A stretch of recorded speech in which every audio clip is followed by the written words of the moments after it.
Good day, everyone. So we'll be reporting Chapter 16, Identifying and Accommodating High Risk and High Vulnerability Population. So first, defining the population. These are special populations include individuals who may require additional assistance before, during, or after a disaster because of age, disability, language barriers, or limited resources. Addressing their specific needs ensures that emergency planning and response efforts are equitable, effective, and leave no one behind. There are also terms used special population and persons with special needs are widely used to describe individuals or groups who are more vulnerable or harder to reach during disasters.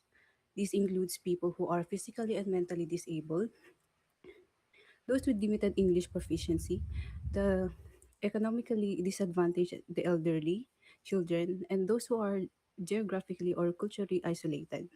It is important to note that individuals may belong to multiple at-risk groups and their needs may not be fully addressed by traditional services.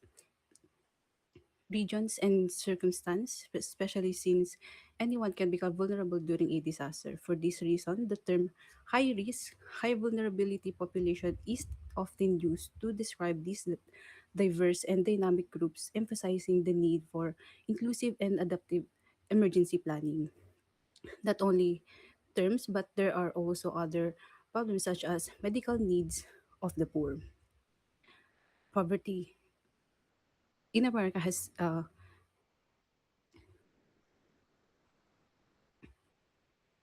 not only terms, but there are also other problems such as medical needs of the poor. Throughout American history, poverty has periodically resurfaced in the national national consciousness, often triggered by crisis or powerful storytelling. From 19th century urban reformers to be stark portrayals of rural and hardship during the Great Depression. Poverty has been both exposed and forgotten in cycles.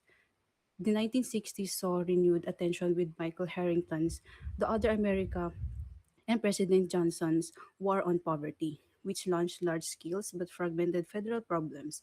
However, by the late 1970s, these efforts unraveled immense social unrest, war expenses, and political shifts.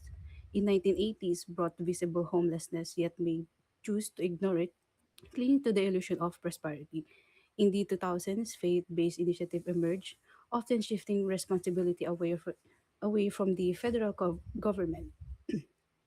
It wasn't until Hurricane Katrina in 2005 that the nation was forced to confront the enduring presence of its impoverished citizens, whose struggles had long been obscured by urban development and public indifferences. For example, other communities here in the Philippines, many families rely on government health centers, which are often overcrowded and under resources. Access to essential medicines and treatments can be limited, forcing some to depend on charitable organizations or local government initiatives for basic care.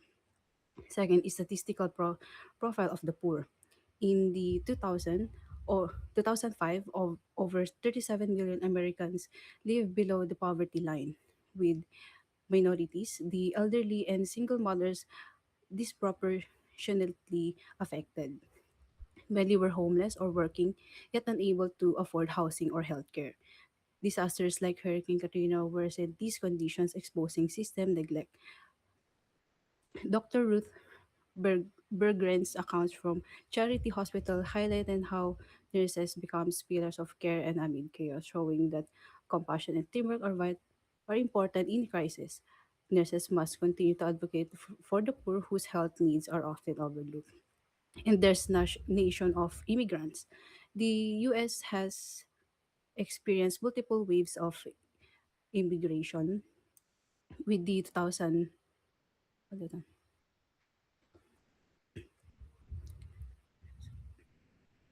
And there's nation of immigrants. The U.S. has experienced multiple waves of immigration with the 2000 to 2005 period marking the highest influx in history. By 2005, over 35 million foreign-born individuals live in the U.S. with 9 to 10 million undocumented.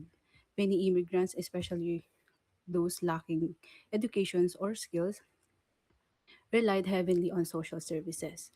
While most settled in states like California or Texas, immigration also surged in unexpected rural areas. Over half of all immigrants came from Latin America, with East Asia contributing 18%. Similarly, in Metro Manila has experienced internal migration from provinces. Many migrants settled in informal settlements, often lacking access to stable jobs, healthcare, and disaster preparedness, mirroring the challenges faced in immigrants in the US. Last one is the language barrier, LEP and healthcare, and cultural competence. Language barriers presents a significant challenge in healthcare, especially for those with limited English proficiency or LEP. These LEP individuals often struggles to communicate with health professionals, which can lead to misunderstandings, lower quality care, and poor health outcome. Cultural competence among healthcare providers is important to bridge these gaps to make sure that there's an effective communication, respect for diverse backgrounds, and improved care for all patients.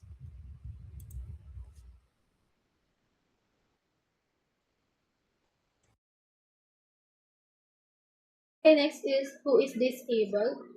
Disability is not limited to people in hospitals or care facilities. Many individuals with disabilities live independently in the community and actively participate in society. According to the ADA or the Americans with Disabilities Act, disability is defined by limitation in major life activities like seeing, walking, or self-care rather than by age or diagnosis.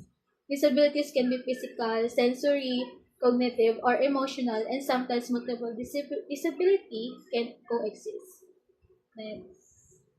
Next is the disability and age and disaster. First is yung disability and age. Aging does not automatically mean that a person is disabled. However, the likelihood of developing a disability increases with age. As individuals grow older, physiological changes and chronic conditions such as vision impairment, arthritis, and cognitive decline become more common. Statistics shows that a significant portion of visually impaired individuals are aged 65 and older, and the risk of severe disability rises sharply after age 85. The next, the age and disaster. Older adults may function independently in stable environments, but become vulnerable during disasters. Emergencies disrupt routines, access to medication, and social support systems that elderly individuals rely on. Chaotic shelter environments may cause confusion, anxiety, and physical decline among older adults. For example, disoriented elderly in shelters, an older adult may become anxious and confused when relocated, forgetting medication or daily routine. Next, continued growth of the disability population. The population of individuals living with disabilities continues to grow due to aging and advancement in medical care. While improved healthcare increases survival rates, it also results in more people living with long-term impairments, chronic illnesses, traumatic injuries, and war-related conditions can contribute to this trend. Next po. Next is the ethical and legal issues. The civil rights movement for people with disabilities began later than other social justice movements because disabilities are diverse and people often face different challenges. Many advocacy groups focus only on specific conditions, which can leave some individuals without representation. A major achievement of the movement is um, the ADA or the American with Disabilities Act, which ensures legal rights and promotes inclusion in everyday life. The movement emphasizes person first language, meaning individuals are seen as people first, not defined by their disability. This challenges the old medical model, which expected people to adapt to their conditions. Instead of addressing societal societal barriers, people with disabilities seek equality, participation, and respect, not pity or charity, as summarized in the motto of "Nothing about us without us." For example, wheelchair user in school, a student who uses a wheelchair may have full cognitive ability but faces barriers in buildings without ramps. The ADA ensures schools provide accessible entrances so the student can participate equally in classes. Next po. Then lastly, the accommodating the needs of people with disabilities and the elderly. Accommodating, it means that ensuring the services, facilities, and programs are accessible, safe, and usable for everyone, regardless of physical, sensory, or cognitive limitations. This includes providing both physical access like ramps or elevators and support services like assistive devices or simplified instructions. The goal is to allow this population to participate fully in daily life, healthcare, and community activities without unnecessary barriers. So, there are two under of this accommodating the needs of people, which are the requirements of the ADA and limitation of ADA. First is the requirements of the ADA, or the American with Disability Act sets standards to prevent discrimination and ensure accessibility in public and private services, including hospitals, clinics, school, and public transport. This includes physical accessibility or the ramps, elevators, wider ways. Then second, communication accessibility. Third, programmatic accessibility, adjusting services to accommodate specific needs without causing undue hardship to the provider. Then lastly, the limitation of the ADA. It ensures access. It only applies within the facility or program. It cannot force a facility to provide accommodation that causes undue hardship, which is a significant strain on resources. Reasonable accommodation are expected, but excessive demands like 24/7 sign language interpreters may not be required.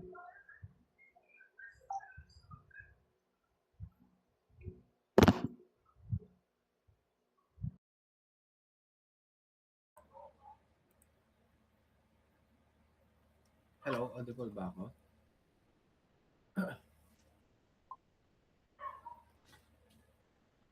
Okay, I am Johnny Emmanuel Asocampo reporting accommodating sensory disabilities.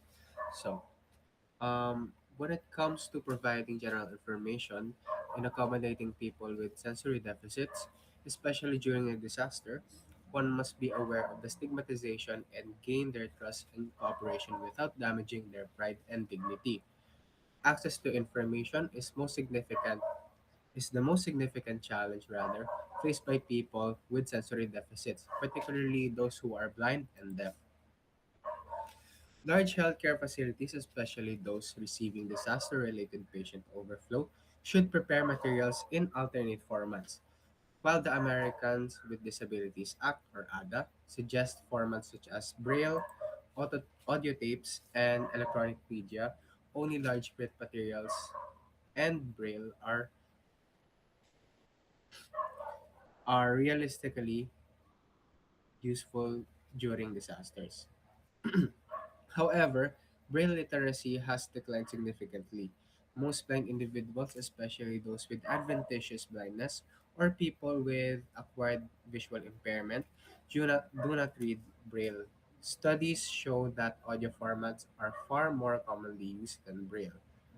Despite this, hospitals should still be prepared to arrange braille materials through organizations such as the National Library Service for Blind and Physical Handicap or NLS when requested. For older adults with partial vision, large printed materials are the most effective. Modern software allows hospitals to easily adjust font sizes. During intake, nurses must assess the patient's ability to read and identify any disabilities. Sensitivity is essential as many older adults view disability as stigmatizing and many hesitate to disclose limitations. Building trust allows patients to accept assistance without feeling a loss of independence. Furthermore, effective communication with blind or deaf patients remains critical despite extreme pressure and time constraints being apparent during a disaster. A sign should be placed in the patient's room or cubicle indicating whether the patient is blind or deaf. This alerts the staff that the patient may not hear them enter or leave. Nurses must at least do the following: announce themselves upon entering, clearly explain their procedures, and inform the patient before leaving. This, these actions give patients a vital opportunity to ask questions and understand their care. Even a few extra seconds of communication can significantly improve patient safety and comfort. Next slide. When it comes to accommodating deaf people, hearing hearing impairment is more common than often assumed. Estimates suggest that approximately 1 of 7 adults has some degree of hearing difficulty, with prevalence increasing with age. This highlights the importance of preparedness in all medical facilities. To accommodate people who have said deficits, method of communication catered to them should be established, such as telecommunication devices or TTY or TTD. Persons who are deaf commonly use these devices connected to telephones. Medical facilities receiving federal funding are required to have um, TTY access and publicize a dedicated TTY number. These devices are crucial for emergency communication and should be included in shelter or disaster kits when possible. Alternative communication technologies such as pagers, PDAs, relay services, and reverse 911 systems have gained importance since events like the 9/11 and Hurricane Katrina. These systems now serve as essential backups to traditional communication methods. When it comes to face communication, deaf patients may communicate by writing notes or using pre printed cards. However, limitations in literacy or medical terminology can make communication difficult in non disaster situations. Hospitals should maintain contracts with American Sign Language or ASL interpreters, as ASL is considered a distinct language. This kind of um, this kind of method can also lessen the barriers to communication when communicating with people with such um, impairments. Children should never be used as interpreters for deaf family members. Again, children should never be used as interpreters for deaf family members due to limited comprehension and ethical concerns. Moreover, in life-threatening emergencies, rigid standards may need to be relaxed. Hospitals may use communication boards showing showing body parts to help identify symptoms. Planning ahead by collaborating with local deaf advocacy organizations can significantly improve disaster response effectiveness. When it comes to service dogs have a long history of assisting individuals with disabilities, beginning with the blind veterans after World War One. Today, service dogs also assist individuals who are deaf by alerting them to sounds such as doorbells, alarms, and crying infants. All service dogs are legally allowed in medical facilities and shelters. The owner is responsible for the dog's care and toileting. Nursing staff must be able to distinguish between service animals, which are permitted, and pets, which are not allowed. Next slide. When it comes to accommodating people with mobility impairments, hospitals are generally designed to have accessible. However, emergencies can compromise its accessibility. For example, if elevators fail, individuals who use wheelchairs, walkers, or canes may be unable to evacuate without assistance. Hence, Evacuation devices are created. Specialized evacuation equipment such as a stair evacuation chair allows individuals with mobility impairments to be able for them to be safely transported down stairways. These devices may also be necessary for patients with respiratory or cardiac conditions, pregnant individuals, or those injured with disaster. Moreover, staff must be trained in the use of these devices before an emergency occurs. Practice and planning are essential when using said devices. However, cautions and concerns are are put upon said emergency devices or evacuation devices. Devices are not regulated by federal or state agencies, so claims must be carefully evaluated. These devices are not suitable for wheelchairs. I mean, um, may I repeat? These devices are not substitutes for wheelchairs. Said devices are only used because it is time efficient for transportation without compromising the person's safety and dignity. And facilities must plan for how patients will function if mobility aids must be abandoned during evacuation. Next reporter.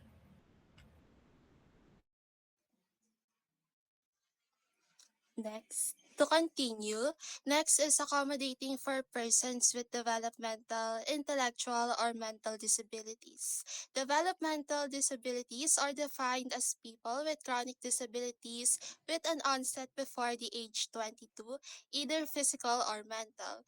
Examples are Tourette syndrome, dyslexia, and ADHD. Meanwhile, mental disabilities include depression, bipolar, and schizophrenia. Being accommodating can be difficult because people with these types of disabilities can't be distinguished from any other person, especially because almost everyone will experience great stress after a disaster, which may disguise whatever other issues they may have. It's up to the healthcare professionals to identify who may require more attention. For example, the Miami chapter of United Cerebral Palsy evacuated about 100 people with cerebral palsy in 1992 due to a disaster. However, there was a power outage that shut down the AC where they were brought, which caused food to spoil and residents became sick and restless due to the heat. After 3 days, the evacuees were able to leave the shelter, but by that time, the regular program of instruction had already become so disorganized that many began to lose hard won practical skills. What should have been done instead to prevent situations like this from happening? First, the shelter must be equipped with enough food, water, generators, and other essential supplies. After recognizing the person with mental or developmental disabilities, assure them that they are now in a safe environment. If there are quiet areas in the shelter, guide them there so they don't get overstimulated. Explain what you are going to do and seek their consent to make sure that you don't accidentally cross their boundaries. And lastly, make sure that they clearly understood your instructions by speaking in a clear, simple, and straightforward language. Next slide. Accommodating persons with HIV or AIDS or other contagious diseases. HIV or AIDS, tuberculosis, and COVID 19 are some of the most common contagious diseases that must be kept in mind during disaster planning to ensure the safety of everyone involved. People with HIV or AIDS normally will identify themselves because of the issue of medications, which is fortunate because it eliminates the difficulty of having to identify which people have contagious diseases. But to be certain, further screening and surveillance must be done as well. For example, in 2005, hundreds of individuals were evacuated after Hurricane Katrina. A first wave of AIDS patients brought records and a weak supply of medications, but a second larger group brought neither. As a result, physicians made sure that this group would not suffer by screening all evacuees. Aside from that, designate a separate area for people with contagious diseases and ensure that the staff has access to personal protective equipment as well as soap, water, and sanitizers for hygienic purposes. Lastly, safe transfer to an appropriate healthcare facility must be available if symptoms worsen or require professional monitoring beyond the shelter's capability. Next, in conclusion, this lesson serves as a reminder that during disaster planning, inclusiveness is necessary and must be maintained. Every person in the community deserves to feel included during preparation and recovery when emergencies strike. As future nurses, we must accommodate the diverse needs of the vulnerable population no matter what the designation of these populations are and no matter the nature of the disaster in order to help them survive and rebuild their lives after. That is all for our presentation. Thank you.